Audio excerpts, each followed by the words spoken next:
อืมโอ้ยอารมณ์ดีเนาะสาวโทเนาะอาหารกระแซ่บทุกคนเลยเบิดคำสิเว้าเด้อทุกคนอันนี้คือหน้ำไม้บ้านเฮาเอิ้นอาบังอันนี้คือไก่บ้านเฮาเอิ้นรวยเอกลักษณ์ของสมภารมังกรบ้านเฮาบ่อันนี้ก็คือมักน้ำเต่าเด้แบบโบราณเลยพี่น้องเวลาตะกี้แต่ก่อนเขาเจ้าใส่น้ำเวลาออกไห้ออกสวนหรือว่าไปแขกเขาเจ้าต้องถือมักน้ำเต่าเด้พี่น้องเอ้ยจากน้องย่อพอข้าวให้อายกินมันเป็นตามประเพณีที่12ของ14ชุมพรมังกรพี่น้องเห็นบ่คันเฮาบ่กินก็บ่ได้ทุกคนเด้เฮาต้องจำไปบอกเจ้าป่าเจ้าเข้าเจ้าเฮือนพี่น้องพี่รุ่นปู่ย่าตายายตะกี้ที่จากไปแล้วให้เวลาเฮามาเยี่ยมมายามก็ให้คุ้มครองพี่น้องบ่ให้เจ็บบ่ให้ใครไปทางใดก็ขอเฮาปลอดภัยพี่น้องเอ้ยนี่บ่เอกลักษณ์เขตสนุกบทบาทเฮาเป็นมีทุกคนขอขอบใจหลายที่ยอมว่าข้าวสู่อายกินเป็นตามประเพณีที่12ของ14ชมพรมังกรบ้านเฮาทุกคนเพราะว่าเฮาบ่กินก็บ่ได้เฮาต้องจำมันเป็นตามประเพณีบ้านเฮาพี่น้อง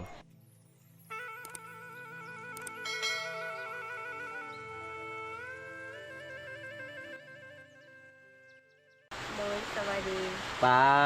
เห็ดหยังเนาะในนาฝนมื้อนี้ น้ำเข่า หนึ่งข้าวอ๋อคอยคิดว่าเจ้าเข้าเมืองมื้อนี้เขาเห็นเจ้าอยู่เมืองบ่แม่นบ่โอ้คือเลยสุโธคือเจ้าเลยได้ นึ่งข้าวตะเว้นแท้จังมุ่งเลยนี่นะ จักโมงเลยนี่น้อง10 โมงเลยได้1 โมงโอ้บ่ได้ออกไปใส่หรอวะฝนตกอยู่กันเนาะมีแต่นอนกับนอนทุกคนเลยตอนนี้มาเยี่ยมมายามน้องในนาฝนลุยเต็มที่ นอนบ่ทางตื้อนอนคืองามแท้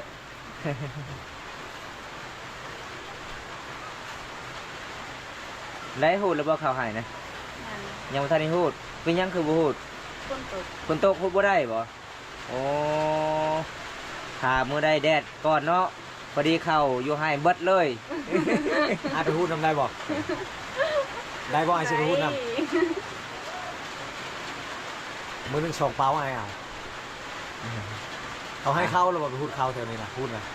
เขาให้เข้าบอก ให้บ่เนาะ ให้นะ มื้อหนึงนี่มีจักช็อป มากระลงออกกองมือแล้วก็ให้เรา สอบหนึง ส่ง ชงมือต่อชอบ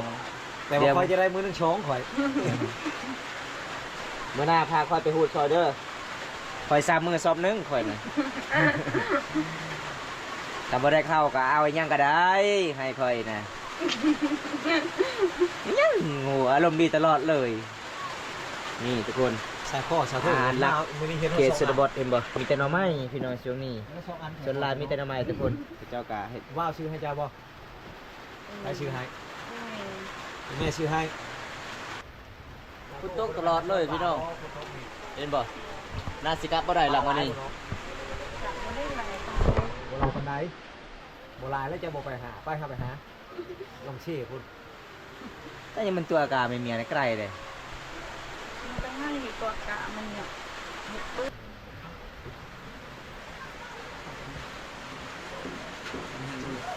อ๋อจะสิกินบ่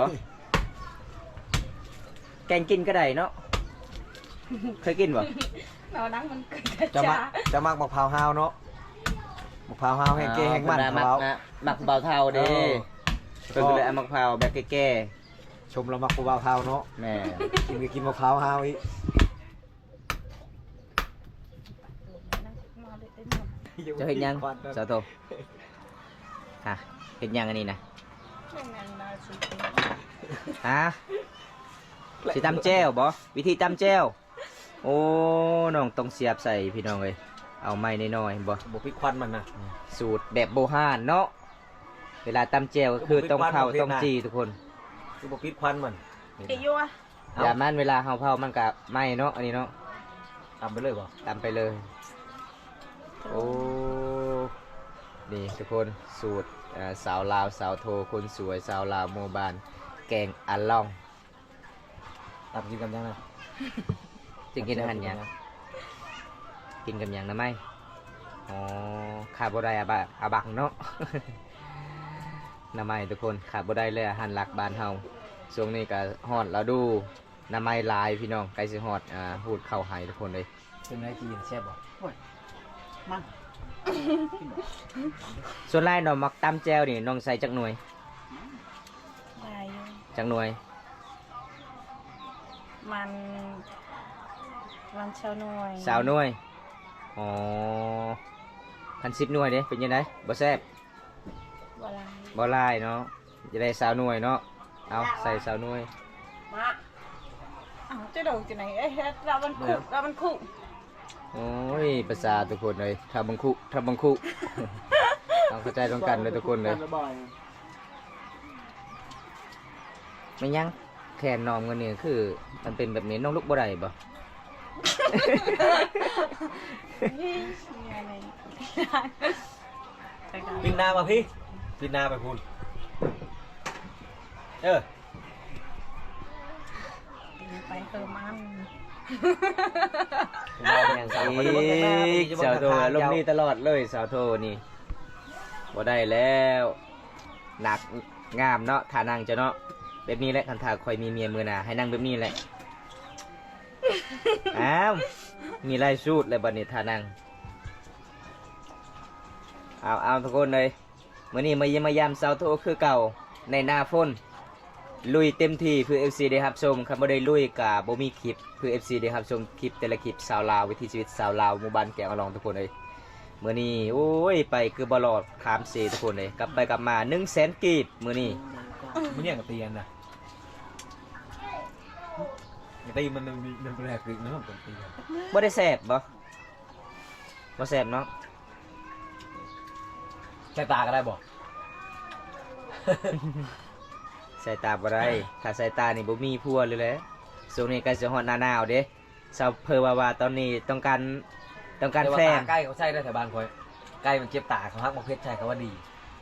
อ๋อเอา เคยใช้กันบอก บ่เคยเห็นลูกเบิ้งสาวโทษเวลาเจ้าจิตตาเจะใส่ลูก ใกล้ได้เหมือนคนได้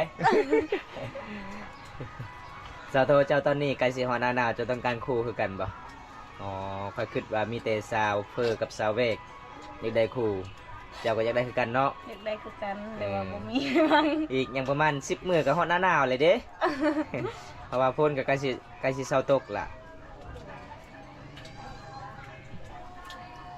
ทำเป็นกองท้าย จักหน่วยแหละนี่นะฮอดแล้วบ่สาวหน่วย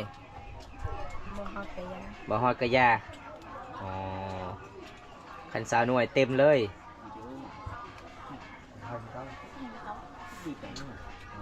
เอาตอนนี้สาวโทกะสีตามเจวทุกคนเลย มีวิดีโอเนี่ย เจวเผาพี่น้อง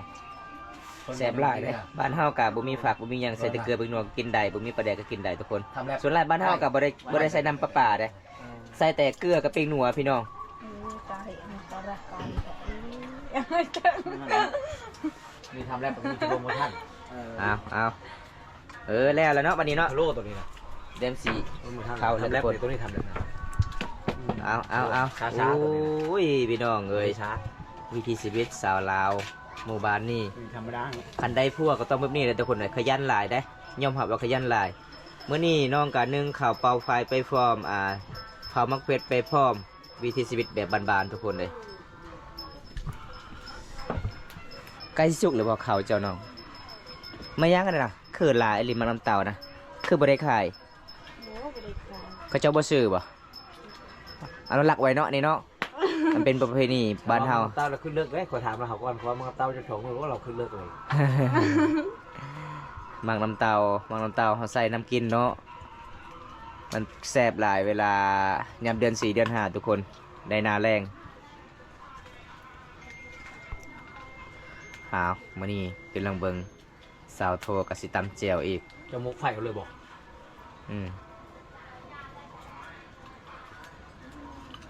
หอมเนาะ แล้วเนาะไหวขนาดเนาะ โอ้พี่น้องเอ้ย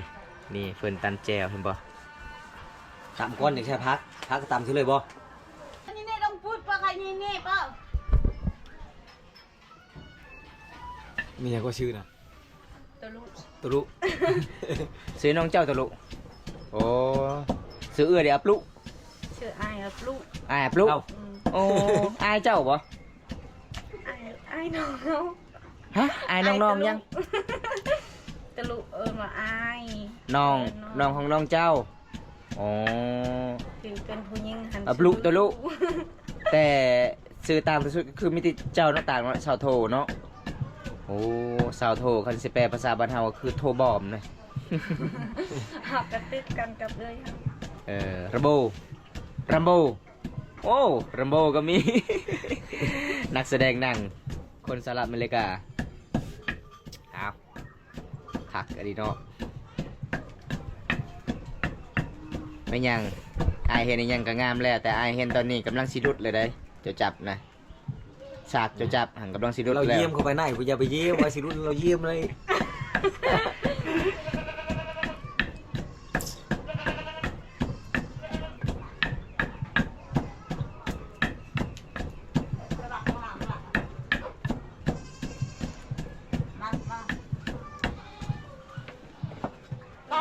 เขาเห็นยังตีตึมนั่นน่ะ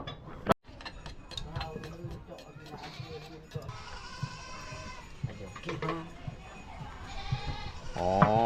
หลังจากตามมาเฟสแล้วตามเจียวแล้วทุกคน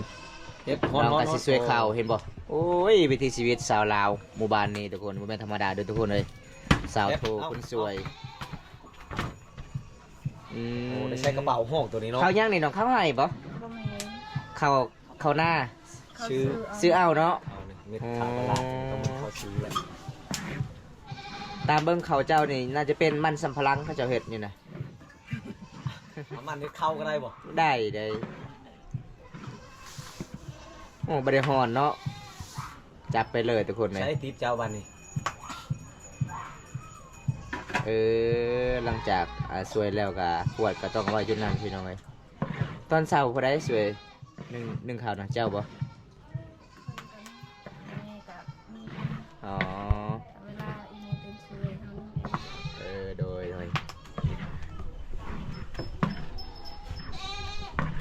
มีย่านทันหลังเจ้าหรือผู้บ่าวเจ้าบ่ทันนั่นปะ บ่แม่น ผู้ใด อาย อายอายพ่อแม่เดียวกันปะ คันผู้ชายแล้วเป็นอ้ายหมดบ่คอยก็เป็นอ้ายเจ้าอีก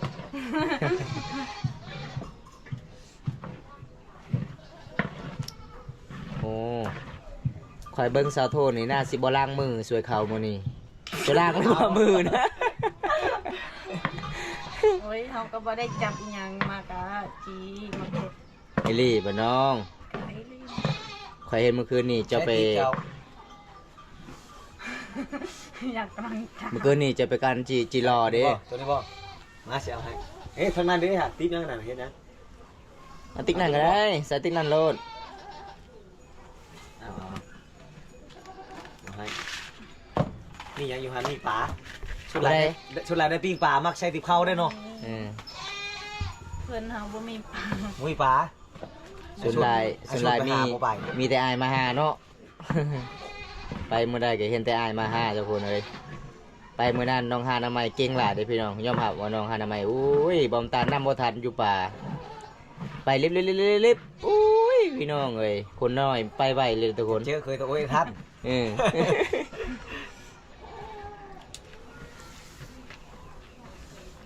ขยันหลายเด้อพี่น้องเห็นบ่ ใช้ทิปเดียวมันบ่เหลือบ่เนาะ บ่ มันถนัดเลยเด้เบิ้งมันเห็นเนี่ยพอดีโลดจังหน่อยนี่มันคอยเห็ดบนไปบนมานี่โอ้ยสุดยอดสาวโทคนสวย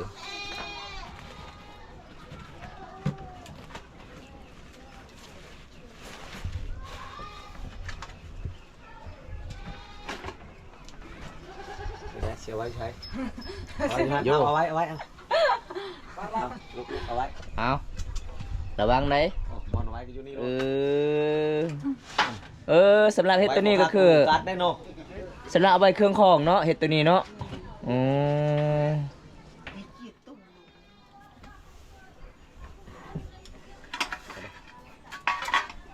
มันใหญ่ค่ะ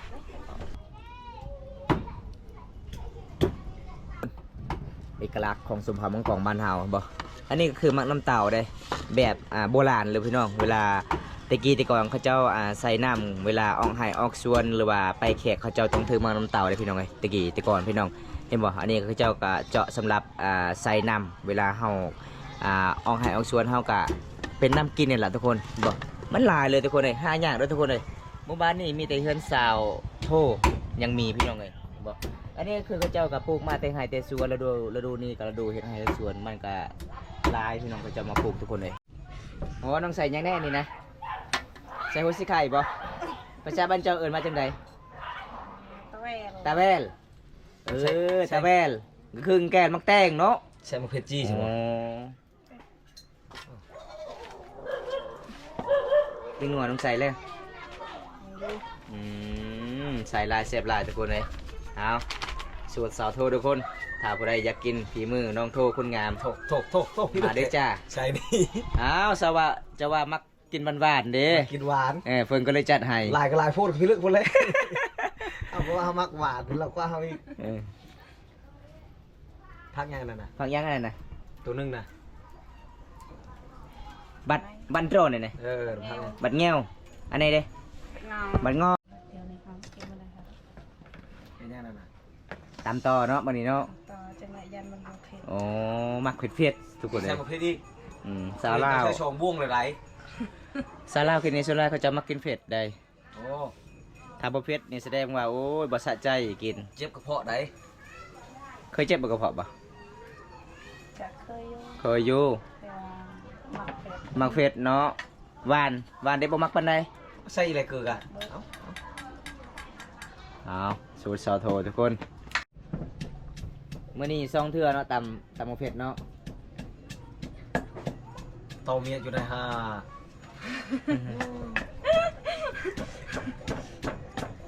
แจวกินนาข้าวผาผมเพชรดอนเป็ดชิตาไอ้มันเอาว่าไงไร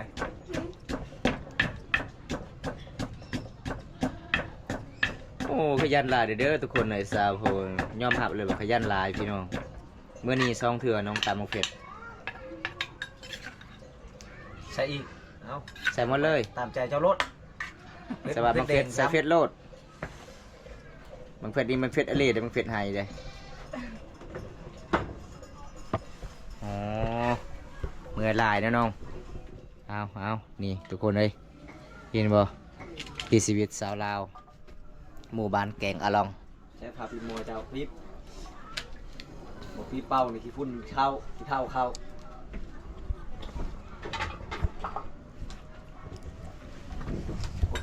อย่างอีกสาวโทนี่กลับไปกลับมาแล้วเมื่อลายแล้วเจ้าบัดนี้ไปล้างผ้าหม้อบ่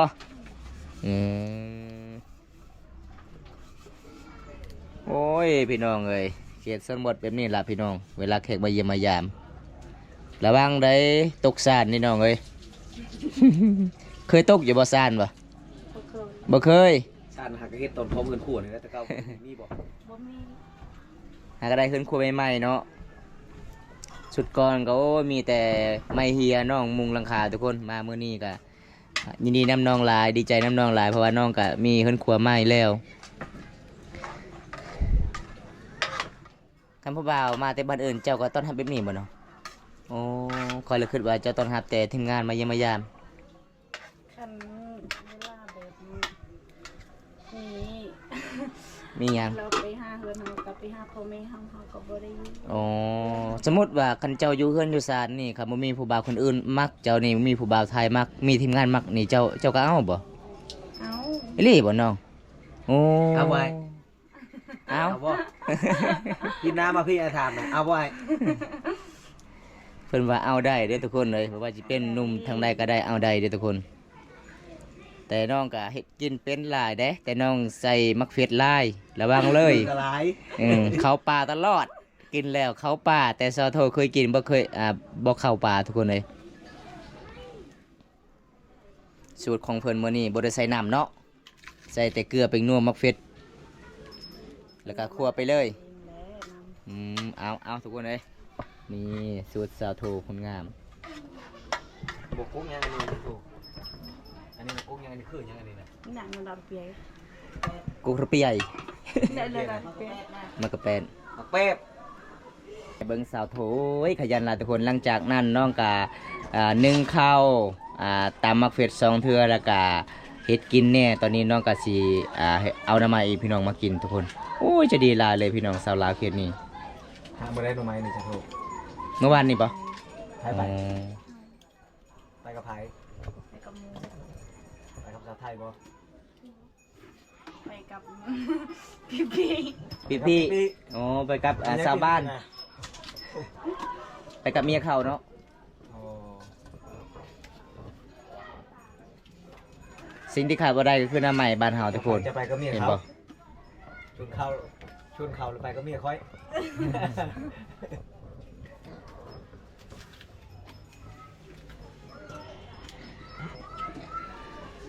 อีกประมาณอย่างเดือนหนึ่งกับชีวิตแล้วเนาะหน้าใหม่เนาะเดือน10จนหน่อยก็บ่มีเลยเด้หน้าใหม่นี่บ่ฮอดเองประมาณยัง2 อาทิตย์มันก็วิทย์แล้วเด้หน้าใหม่ไปเมื่อใดกินแต่หน้าใหม่แหละเที่ยวสวนบ้านเฮาทุกคนคันหน้าใหม่ฟางหน้าใหม่เฮียแหละหน้าใหม่ไฟก็เจ้าต้องขายได้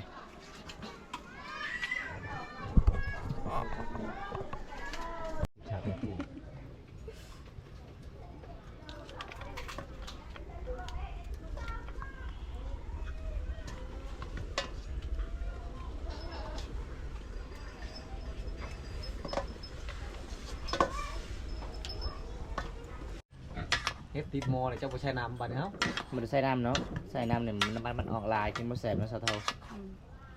บ่สูตรเพิ่นขนาดใด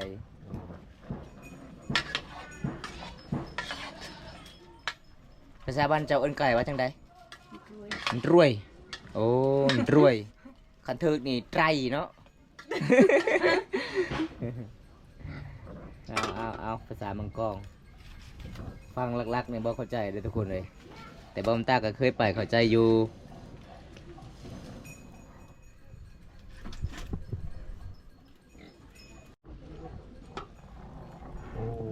กดเลย ต้องมีน้ำลายไทยบ้านนี่ โอ้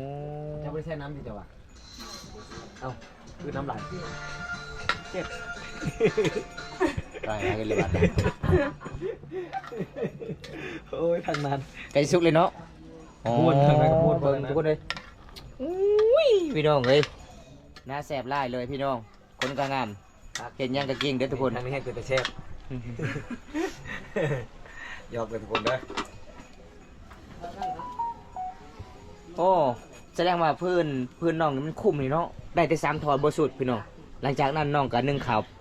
อะไรอีกพี่น้องเห็นบ่มันก็ยังบ่สุดเลยทุกคนเลยเฉพาะหมู่บ้านนี้เขาเจ้าก็บ่ได้ใช้ถ่านใช้แต่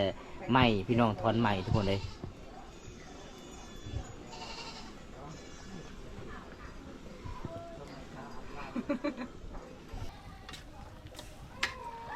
หอมหลายเนาะแต่บ่มีผักบัวเนาะผักหอมก็บ่มีมีแต่หัวสิไข่แล้วได้ก็กินไปซิมลำเบิงพอดีป่ะไปนัวนะเกลือไปนัวโอ้ยสำนันมันบ่ฮู้ดอกน้อยอหลีได้แซ่บบ่อร่อยไหม แต่บ่อย เตะบ่อย จะไป เบิ่งไอ้ซิมลำเบิงเอาซิมลำเอ้ยจ้ะโอ้ยเตาอันนี้ฮอนเลยทุกคนเลยเอาน้องว่าซิมลำเบิงกับซิมลำเบิงจนน้ำเมีย จะบ่อย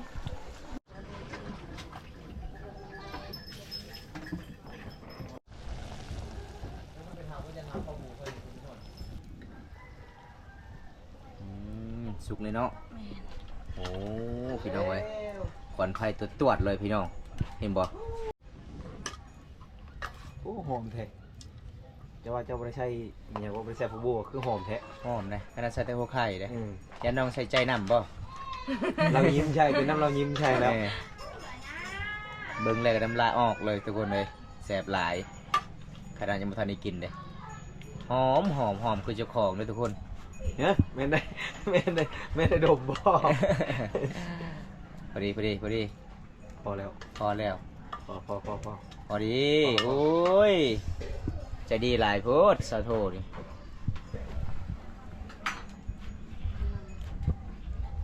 อ๋อแล้วตัวนั้นเอาตอนนี้น้องกะสำเร็จแล้วทุกคนเลย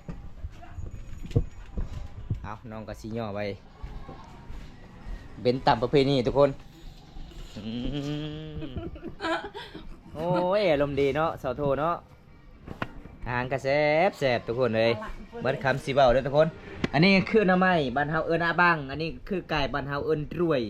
อันนี้คือแจ่วบ้านเฮาเอิ้นเตี๋ยวเด้อทุกคนเลยมาเด้อกินข้าวสาวโทเอิ้น FC นี่เด้อกินข้าวกินน้ำ มากินข้าวน้ำกันเด้อ นี่ได้หาหยังเนาะมื้อนี้ หน่อไม้ น้ำไม้กับหยัง กับต้มไก่ ต้มไก่เนาะอ๋อมาเด้อจ้านี่พี่น้องมื้อนี้ก็มาเยี่ยมมายามสาวโทก็เพิ่นก็ต้อนรับเป็นอย่างดีทุกคนเลยเพราะว่าน้องก็ต้องย่อมาเป็นตามประเพณีเฮ็ด2ของ14สุมเผามังกรพี่น้องเพราะว่ามัมตาก็กินข้าวกินน้ำแล้วแต่เฮือนแต่ศาลบ่มัมตาก็ต้องจำเป็นตามประเพณีพี่น้องมาทุกคน FC หลายๆคนกินข้าวกินน้ำนำกันเด้อทุกคนเลยนี่เฮาก็สิมาจำแบบนี้พี่น้องนี่ประมาณซั่นนี้เฮามาจำผิดมันเป็นประเพณีทุกคนถ้าเฮาบ่กินเฮาต้องจำซั่นนี้พี่น้องเจ้าปลาเจ้าข้าวเด้อขอให้อยู่ดีมีแรงให้ร่ำให้รวยเอาพี่น้องเป็นตามประเพณีทุกคนเลย ยิ้มอย่างเดียว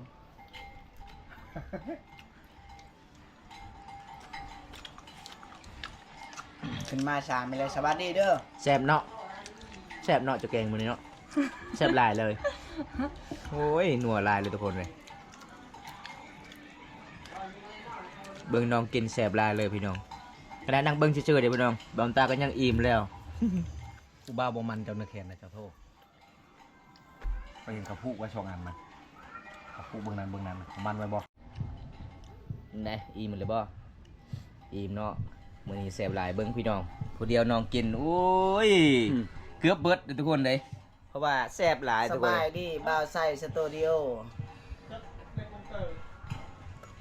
จดรูปฮะจดอ๋อ อ้าวหลังจากน้องย่อผ้าข้าวให้อายกิน มันเป็นตามประเพณีที่12ของ14ชุมพรมังกรพี่น้องเห็นบ่คันเฮาบ่กินก็บ่ได้ทุกคนเด้เฮาต้องจำไปบอกเจ้าป่าเจ้าเข้าเจ้าเฮือนพี่น้องพี่รุ่นปู่ย่าตายายตะกี้ที่จากไปแล้ว ให้เวลาเฮามาเยี่ยมมายามก็ให้คุ้มครองพี่น้องบ่ให้เจ็บบ่ให้ใครไปทางใดก็ขอเฮาปลอดภัยพี่น้องเอ้ยนี่บ่เอกลักษณ์เขตสนุกบทบาทเฮาเป็นมีแล้วหลังจากพี่น้องนั่งเล่นกับอายแล้วเจ้าน้อยนี่น้องสิไปใส่ต่อน้องอาบน้ำเนาะยามมื้อแลงเนาะไปอาบน้ำอยู่ไสฮะผู้สาวหลายบ่อาบน้ำยามแลงบ่อ๋อมื้อนี้เจ้าทำกับข้าวเก่งหลายเนาะแซ่บขนาดบ่ตาบ่กินเด้แนบเบิ่งซื่อๆก็โอ้ยอิ่มเลยพี่น้องเอ้ย จะได้อ้ายก็ขอกราบกันเด้อน้องเด้อมื้อนี้ขอขอบใจหลายที่ยอมว่าข้าวสู่อ้ายกินเป็นตามประเพณีเฮ็ดสุ2ของ14ชมพรมังกรบ้านเฮาทุกคนเพราะว่าเฮาบ่กินก็บ่ได้เฮาต้องจำมันเป็นตามประเพณีบ้านเฮาพี่น้องมื้อหน้าอ้ายก็มีเวลาว่างก็ยิ้มแย้มกันใหม่เนาะเพราะว่ามื้อนี้ก็โอ้ยมาเยี่ยมมายามเจ้าในนาพลลำบากในเส้นทางคนลำบากได้เส้นทางเจ้าเด้มันเส้นทางเจ้า เส้นทางหมู่บ้านเจ้าโอ้ยลำบากแห้งเลยพี่น้องเอ้าคลิปหน้าพบกันไหมขอกล่าวคำว่าสบายดี บ๊ายบาย